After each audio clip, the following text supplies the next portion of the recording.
Good morning dear students. आज हम कक्षा 12 के छात्रों को English poetry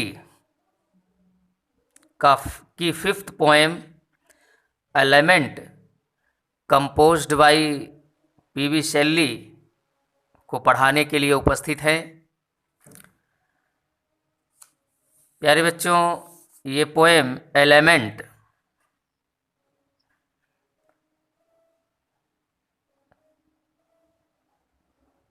UP board exam के दृष्टिकोण से बहुत ही उपयोगी पोएम है, इम्पॉर्टेंट है। इसमें इस पोएम से एक्सप्लेनेशन या सेंट्रल आइडिया दोनों में से कोई न कोई एक पूछा जा सकता है। तो ये पोएम आपके लिए बड़ी ही इम्पोर्टेंट है। तो आइए इस पोएम को पढ़ें, लेकिन सबसे पहले हम इसके पोएट पीवी शेल्ली के बारे में थोड़ा सा बताना चाहेंगे।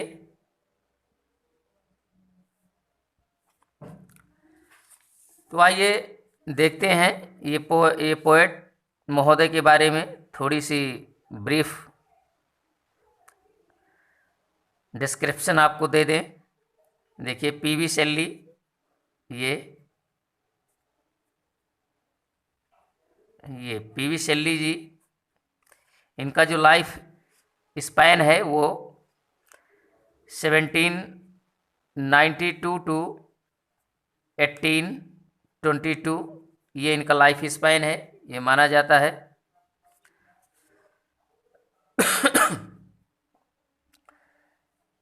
इनका पूरा नाम है पर्सी बैसी शेल्ली। पीवी शेल्ली, पर्सी बैसी शेल्ली इनका पूरा नाम है। और ये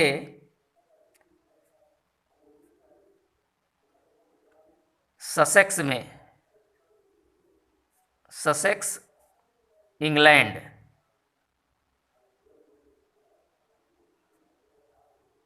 ये इंग्लैंड में ये 1792 में पैदा हुए थे। ससेक्स ये इंग्लैंड में 1792 में इनकी बर्थ हुई थी, यानी जन्म हुआ था। और ये शेल्ली जी रोमांटिक पोएट माने जाते हैं। छायावादी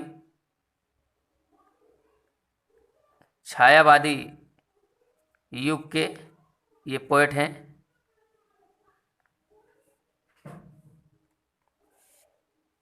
ये देखिए, छायावादी युग के ये पोएट हैं, रोमांटिक। और ये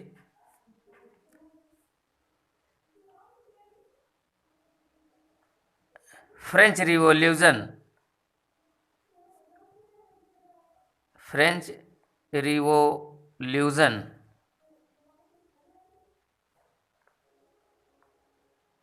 का प्रभाव,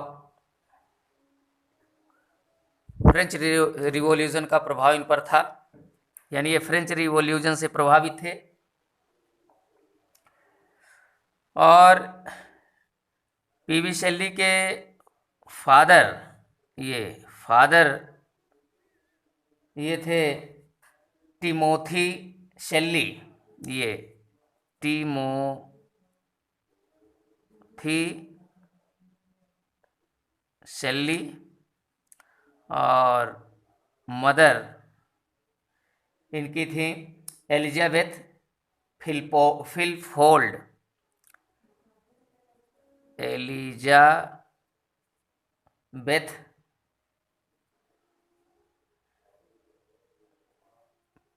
फिलफोल्ड ये इनकी माँ थी। ये फादर टिमोथी शेल्ली और मदर एलिजाबेथ पिलफोल्ड। और बच्चों, ये शेल्ली जी बहुत ज़्यादा दिन तक जीवित नहीं रहे। ये इन्होंने ये जो ये 1822 में इनकी डेथ हो गई एट द एज ऑफ ये 29, एट द एज ऑफ 29। ये वेरी अर्ली एज में इनकी मौत हो गई थी।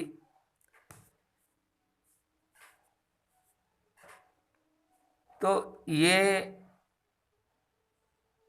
था पीवी शेल्ली जी के की थोड़ी सी बायोग्राफी। अब आइए इनके हम वर्क्स के बारे में जान लेते हैं थोड़ा बहुत, इन्होंने क्या क्या लिखा था। तो इन्होंने जो वो लिखा ये था द नेसेसिटी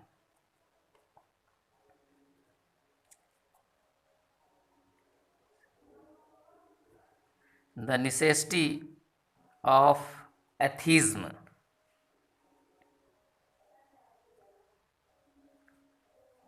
ये द नेसेसिटी ऑफ एथिज्म, ये इस ये इस बुक के कारण इनको यूनिवर्सिटी से निकाल दिया गया। और जो दूसरी इन्होंने लिखा वो है क्वीन मैब। ये दूसरी कृति है इनकी, क्वीन मैब। और ये तीसरी है एलेस्टर, ये एलेस्टर। इनकी जो चौथी है the revolt of Islam.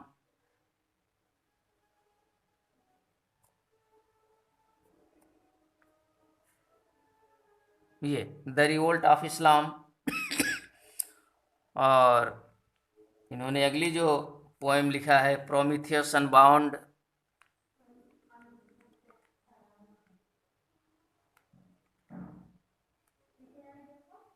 Prometheus unbound, ये प्रोमीथियस अनबाउंड। और इनकी अगली है हेलास, ये। और ये अगली है इनकी एडोनेस, ये एलिजी है एडोनेस। और ये इन्होंने लिरिक भी लिखा है, ये इनकी लिरिक्स हैं। लिरिक्स जैसे इन्होंने लिखा है ode to the best wind, ode to the best wind, ये। और द सेंसिटिव प्लांट,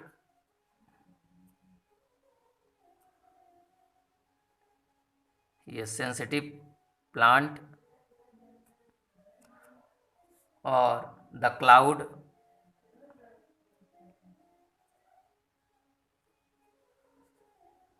और ओड टू स्काईलार्क। ये लंबी पोएम है इनकी।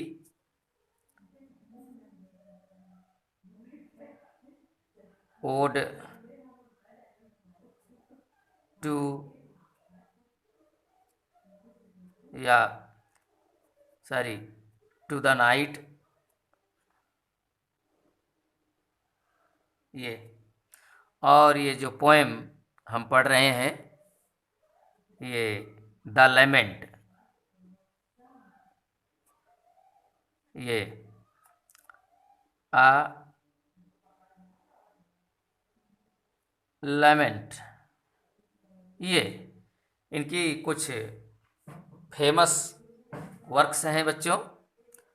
तो हमने पोएट के बारे में आपको बता दिया है, इनके पेरेंटेज, इन्होंने क्या क्या लिखा था। तो अब आइए थोड़ी सी चर्चा पोएम के बारे में कर लेते हैं। अबाउट द पोएम, ये अबाउट द पोएम, ये तो बच्चों जैसा कि आप जानते हैं ये पोएम पीवी शैली के द्वारा ये 1821 में लिखी गई थी। और ये जो पोएम क्या है, ये एक शॉर्ट लिरिक है। ये चूँकि ये पीवी शैली लिरिसिस्ट के रूप में जाने जाते हैं, तो इन्होंने ज़्यादातर लिरिक्स लिखे हैं। और ये जो पोएम है ये 10 लाइंस की है। ये पोएम, ये जो पोएम है अलाइनमेंट,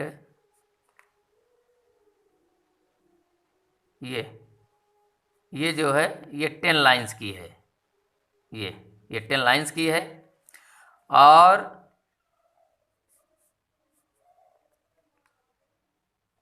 इसमें 2 स्टेंजाज हैं। ये 2 स्टेंजाज ऑफ 5 लाइन्स।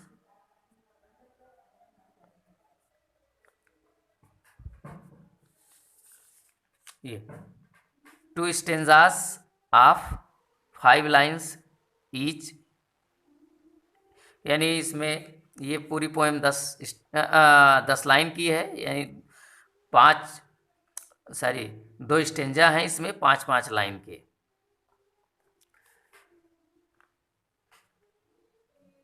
ये poem deep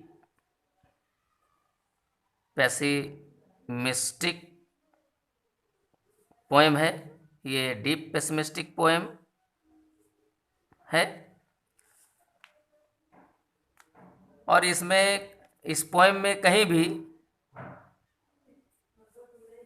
touch of hope, इसमें कहीं भी आशा की कोई किरण पोएट को नज़र नहीं आती है। और ये जो पोएम है, द पोएम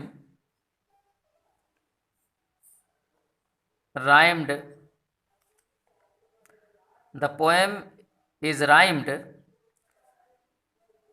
एज A ये इसकी राइमिंग स्कीम है। और ये पोएम आइम्बिक फूट में लिखी गई है। ये तो इस पोएम का स्ट्रक्चर क्या है, ये इसमें कौन सा फूट का प्रयोग किया गया है, इसकी राइमिंग स्कीम क्या है, तो ये सब थोड़ी सी हमने आपको बता दिया है। तो आइए बच्चों, अब हम इस पोएम को पढ़ें लाइन बाय लाइन। इस पोएम में पोएट कहना क्या चाहता है, तो आइए देखते हैं। ये हम आपको राइमिंग स्कीम के बारे में जो बताया था, A, तो यहाँ देखिए टाइम, लास्ट वर्ड देखिए, पहले लाइन का लास्ट वर्ड देखिए टाइम। दूसरा देखिए क्लाइम, यहाँ टाइम और क्लाइम इनकी तुकबंदी हो रही है। अब तीसरी लाइन में आते हैं बिफोर, तो ऊपर की दोनों लाइनों में से किसी के साथ इसकी कोई तुकबंदी नहीं हो रही है, तो इसको हमने बी नाम दे दिया, ऊपर वाले को ए। और फिर यहाँ प्राइम, यहाँ टाइम से या क्लाइम से ये रिदम कर रहा है, फिर हमने इसको ए नाम दे दिया। और लास्ट जो 5th लाइन है मोर, ये किस से रिदम कर रहा है? बिफोर से, तो इसको हमने बी अल्फ़ाबेट दे दिया। तो अब इसकी जो राइमिंग स्कीम वही हुई, ए ए बी ए बी, ये A A B A B. Same अगले स्टेंजा की भी राइमिंग स्कीम होगी। अब आइए हम इस पोएम को पढ़ते हैं और अर्थ बताते हैं। O world, O life, O time, on whose last steps I climb, trembling at that where I had stood before, when will return the glory of your prime, no more, oh never more। तो पहले stanza में poet PV शेल्ली अपने life की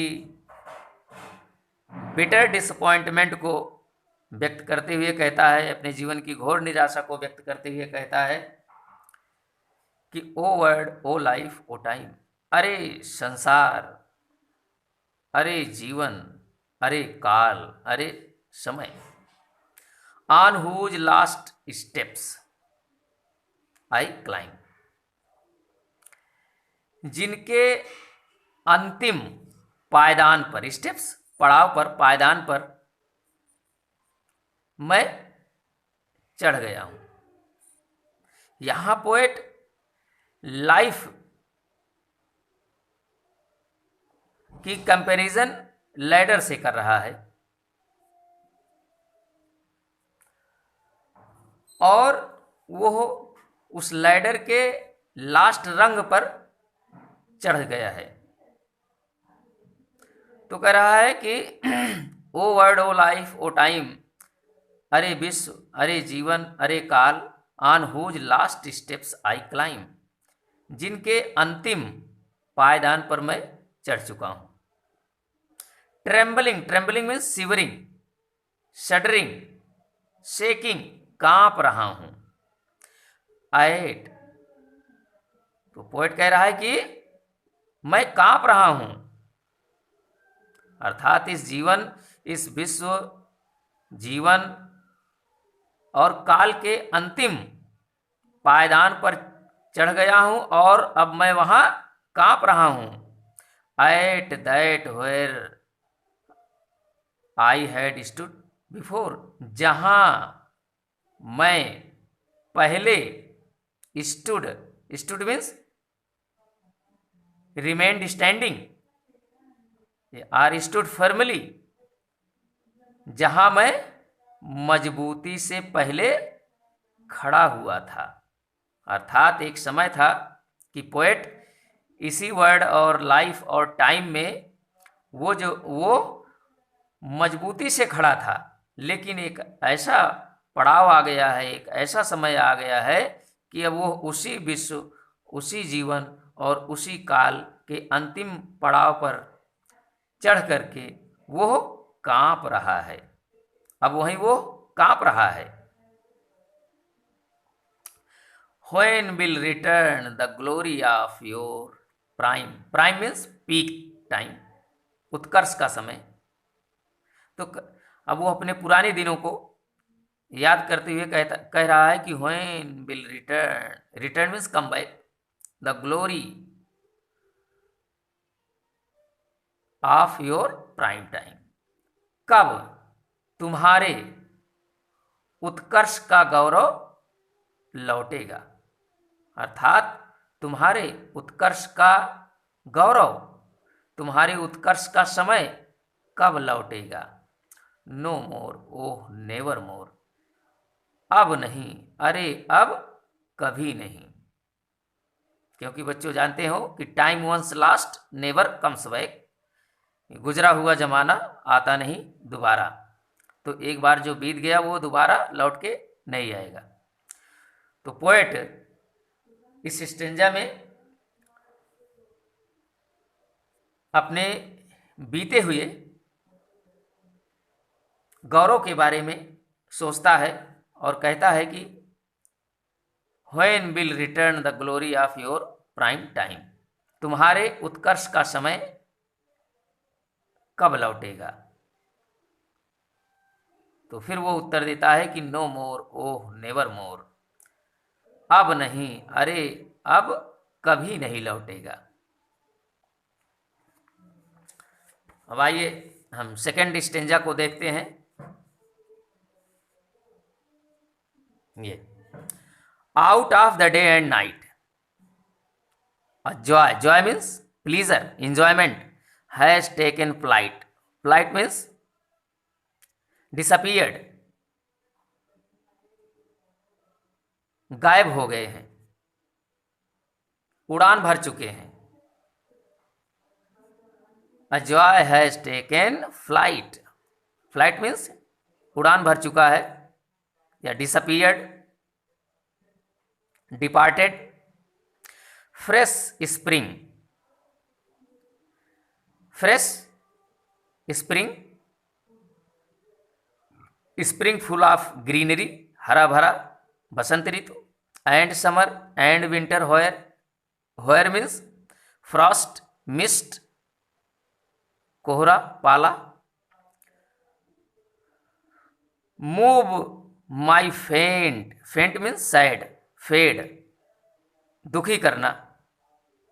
hard with grief, grief means sorrow, कष्ट, misery. But with delight, delight means enjoyment, pleasure, खुशी। Oh more, O never more, out of the day and night, a joy has taken flight. दूसरे अर्थात last stanza में poet कहता है कि दिन और रात से खुशियां, जॉय, दिन और रात से खुशी जा चुकी है। यानी एक समय हुआ करता था कि यही दिन और रात मुझे खुशियां प्रदान किया करते थे, लेकिन अब यही दिन और रात चीयरलेस हो गए हैं। अब इसमें कोई आनंद नहीं रह गया है। फ्रेश स्प्रिंग, तरोताजा बसंत, हरा भरा बसंत। एंड समर, और गर्मी का मौसम। एंड विंटर वेयर, और जाड़े का कोहरा, जाड़े का पाला या जाड़े का कोहरा। मूव माई फेंट हार्ट विद ग्रीफ, मेरे हृदय को कष्ट से भर दे रहे हैं। बड विद डिलाइट, खुशियां देने के बजाय। यानी एक समय हुआ करता था कि यही हरा भरा बसंत, गर्मी का मौसम और जाड़े का कोहरा, ये मेरे हृदय को आनंद प्रदान किया करते थे। लेकिन अब एक ऐसा समय आ गया है कि ये सारी चीजें आनंद देने के बजाय मेरे हृदय को कष्ट से भर दे रहे हैं, मुझे कष्ट प्रदान कर रहे हैं। अब ये हरा भरा बसंत, ये गर्मी का मौसम, जाड़े का कोहरा, अब ये मुझे आनंद न दे करके ये मेरे हृदय को दुख से भर दे रहे हैं। अब ये हमको दुख दे रहे हैं। नो मोर, ओह नेवर मोर, अब नहीं, अरे अब कभी नहीं। तो प्यारे बच्चों, हम आशा करते हैं कि ये पोएम आपके समझ में आई होगी। यदि कोई आपको डिफ़िकल्टी महसूस होगी तो आप कमेंट के माध्यम से ज़रूर बताइएगा। Thank you.